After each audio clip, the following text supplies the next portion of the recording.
So you've graduated high school and maybe college is not the next chapter for you, or you know someone who is in that position. Well, I'm here to tell you it's all good, and I'm going to share some financial lessons that I wish I would have applied for myself even as I was going to college that can be especially helpful to those of you who aren't going to college. And let's start with the first lesson, and that's for you to not be afraid of work. In 2009, I graduated from college with an engineering degree, and believe it or not, in that first year after college, I made around $10,000 to $11,000. I'm not kidding. The US was still in the middle of recovering from a recession when I graduated from college, and trying to get an entry-level engineering job was not easy at all. I remember my friends and I would apply to these entry-level positions at these engineering firms, and the response that we would get was that they were looking for people with experience, which didn't make any sense at all because you were posting entry-level jobs, and that's typically what you're going to get from the people who are applying for these jobs, right?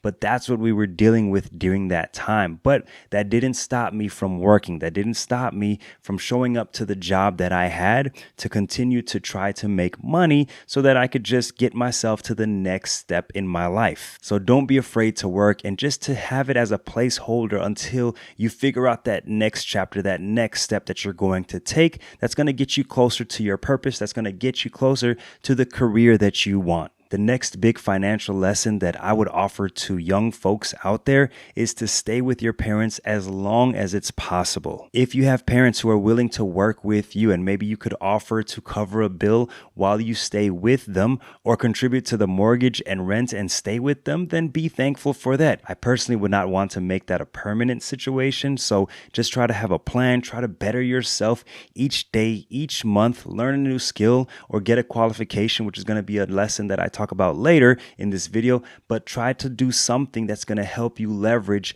yourself into earning more money so that you can get yourself out of your parents' home and maybe living on your own, or maybe getting your own home, your own condo, or your own townhouse. Because if you're like me, then you probably value your privacy, your space, and if that's something that's important to you, then you definitely want to work toward that and try to get yourself in a financial position where you're going to be able to support yourself while doing some other important financial actions that we're going to talk about in this video, like this next financial lesson, and that is to start investing early. You have so many different accounts that you can open, that you can start investing with, like your 401k, a 403b, a Roth IRA, a traditional IRA, and I'll put a video up on the screen that you can go check out after this if you're interested in learning more about those accounts. But basically, you want to start using what's called tax advantage savings accounts, and even a taxable account, as well as you're working to build wealth and achieve what's called financial independence. But you're going to see that you end up having 2, 3, 4, 5 different types of savings accounts that you're going to be investing in. Me personally, my IRA is at Vanguard. My 401k is with Fidelity. I have family who use Schwab for their IRA. It's all about which brokerage company you prefer and whatever workplace retirement account that you get set up with by your employer. But as long as you have earned income, you should be able to open some number of these accounts so that you can start investing in what I personally prefer is low-cost broad-based index funds. And like I mentioned, you can always open a taxable account, but just like the name says, it is a taxable account. So just be aware that there will likely be taxes that you will owe each year that you file your income tax return. The next financial lesson is one that I really wish I would have learned when I was 18, when I signed up for a credit card. Bottom line, stay away from debt as much as possible, as long as you can help it. No financing cars, no financing clothes, and if you're like me, no financing electronics. The thing about credit, the thing about credit cards, I want to be clear, is try to wait till you reach that age of 25, because that's what experts say is around the age that you start to develop that mature part of your brain.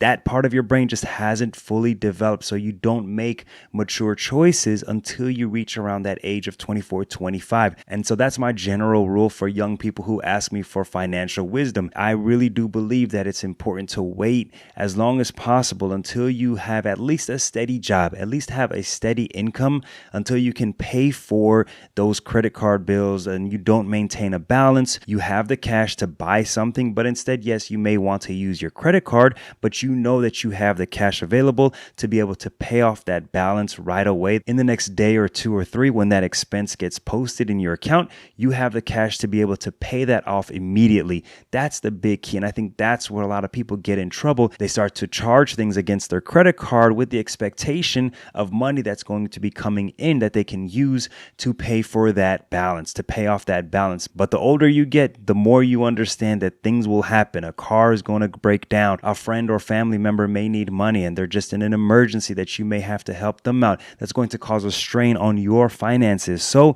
that's why I personally would just try to stay away from debts, try to stay away from credit cards as long as possible until you are in a financial position where you can manage your money, manage those expenses with your checking account. That yes, you can go ahead and use your credit card to pay for it, knowing that you have the cash and more to be able to pay off that balance immediately. The next financial lesson is to try to have an emergency fund of at least 1 month as quickly as you can, and try to build it slowly up to your 3 to 6 a month amount.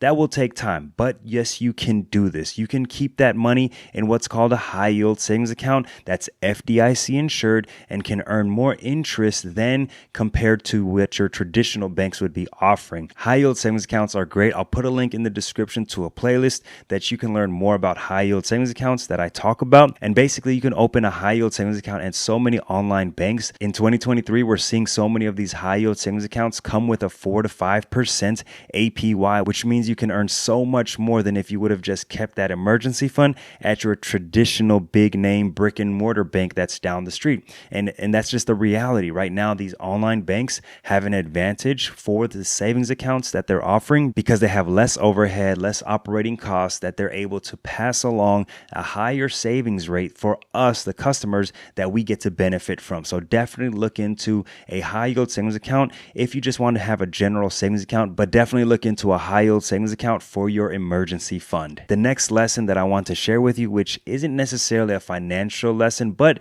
there are financial benefits to this important thing that you can learn, and it's that you can start developing skills, learn a trade, learn about business and entrepreneurship, get a certification to help you increase your potential income, or even look into the armed forces. You could easily find great opportunities in one of these paths that isn't necessarily tied to college, but you may be happy with one of these paths. You may be able to find your true calling in life if you go down one of these paths and you're able to make money, you're able to build wealth, you're able to do what you need to do to be able to set yourself up for the future. So definitely do not underestimate taking a 6-week certification course or taking the path of going into the military or learning about a trade that could otherwise help you develop some side hustle that you can start to bring a little bit of income on top of whatever work you're already doing. Now, as you start to make money, you're going to need to do something that is very, very important, but may not necessarily be exciting to you. I'm talking about budgeting. There is what's called a 50-30-20 rule. That is a simple money management rule